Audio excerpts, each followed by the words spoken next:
इमरान मेरी गली के कोने पे खड़ा हुआ इंतज़ार कर रहा था और यूँ हम निकल गए। ओह, तो इतनी रकम देखकर तो इमरान भी खुश हो गया होगा। मैंने भी यही सोचा था, पर ऐसा कुछ नहीं हुआ। इमरान निहायत ही बेवकूफ़ इंसान निकला। जब उसे ये पता चला तो उसने मुझे बहुत कुछ कहा, लेकिन खैर उस टाइम तो मैंने उसे समझा लिया। हमें रहने के लिए एक जगह भी चाहिए थी, इसीलिए हमने एक मकान किराए पे लिया। कुछ दिनों बाद तो हम शहर छोड़ के जाने ही वाले थे, वही मकान जिससे आपने हमें गिरफ्तार किया। चलो बीबी, अब असल किस्से पे आ जाओ। तुमने इमरान को क्यों कत्ल किया? मैंने नहीं मारा इमरान को। 2 दिन के बाद ही उसे उसके वालिदैन की याद आने लगी और उसने कहना शुरू कर दिया कि वो घर जाना चाहता है। और उसने मुझे भी ये मशवरा देना शुरू कर दिया कि मैं भी अपने घर चली जाऊं। मैं अपने घर नहीं जा सकती थी और मैं जाना भी नहीं चाहती थी। उसी दिन से मुझे इमरान से नफरत हो गई। मैंने क्या नहीं किया उसके लिए, और वो अपने माँ बाप के लिए मुझे धोखा देने का सोच रहा था। मैंने सोचा अगर इमरान अपने घर चला जाएगा तो मेरे घर वाले मुझ तक और सारा खेल ख़त्म हो जाएगा।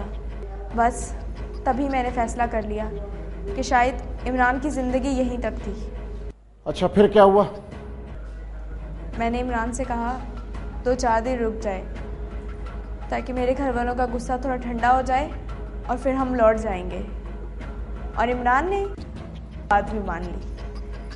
उसके बाद मैंने उसी के इलाके के एक नामी ग्रामी गुंडे दिलशाद से दोस्ती कर ली और उसके साथ मिलके इमरान को मारने की प्लानिंग की। मैंने उसे 1 लाख रुपए की ऑफ़र की और वो भी मान गया। उसी रात वो हमारे घर, क्योंकि मैंने उसे मेन गेट की चाबी दे दी थी। मैंने इमरान को खाने के बाद नींद की दवाई पिला दी चाय में डाल के, और वो भी थोड़ी ज़्यादा पिलाई। इसीलिए इमरान गहरी नींद में सो गया और हमने उसे गाड़ी में डाल दिया। दिलशाद उसे वीराने में ले गया। वहाँ पर उसने गोली मार के उसका कत्ल कर दिया। फिर सुनसान रास्ते में उसकी लाश को भी फेंक दिया। मेरे रास्ते का कांटा हट गया था, लेकिन मेरी जान को एक और अज़ाब आ गया। दिलशाद, वो मुझसे सिर्फ पैसे ही नहीं लेता था बल्कि उल्टी सीधी डिमांड भी करने लगा। फिर किया कि मैं इसका भी कत्ल खुद करूँगी।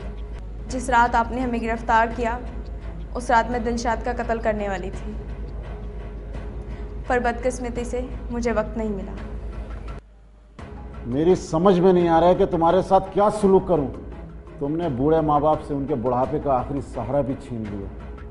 तुम्हें सजा मिलनी चाहिए कि सुन के रूह भी कांप जाए।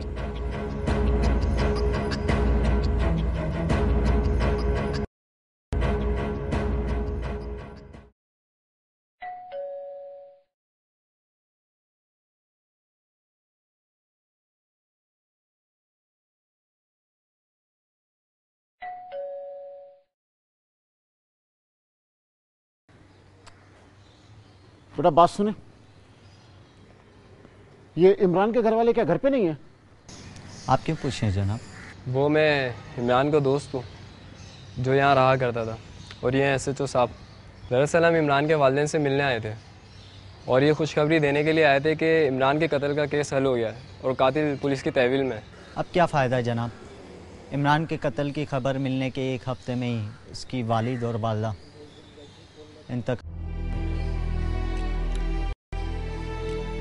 अब कभी कभार कोई रिश्तेदार आता है, घर की सफाई वगैरह करके चला जाता है। उजड़ गया जनाब ये घर। बेचारे अपने अकलौते बेटे के इंतजार में जिंदा थे। शायद जैसे ही इन्हें पता चला कि इनका बेटा इस दुनिया में नहीं है, वो दोनों भी चले गए।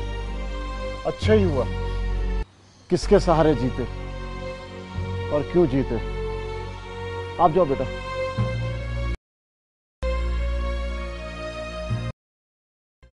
ये थी एक की कहानी जो शुरू तो हुई मोहब्बत से, लेकिन खत्म हुई एक दर्दनाक अंजाम पे।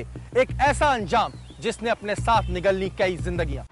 इमरान गया, उसके वालिदैन गए और साथ ही तबाह हो गई फरीन की पूरी जिंदगी। फरीन के घर वालों ने इसे छुड़वाने की बहुत कोशिश की, लेकिन कानून ऐसे लोगों को सजा जरूर देता है ताकि लोगों को सबक मिले कि उनका एक गलत कदम उन्हें कहां से कहां ले जा सकता है। अगले हफ्ते फिर और कहानी के साथ और आपको दिखाएंगे कि कहानी के पीछे के अहवाल क्या है। अपने होस्ट शेरी को इजाजत दीजिए।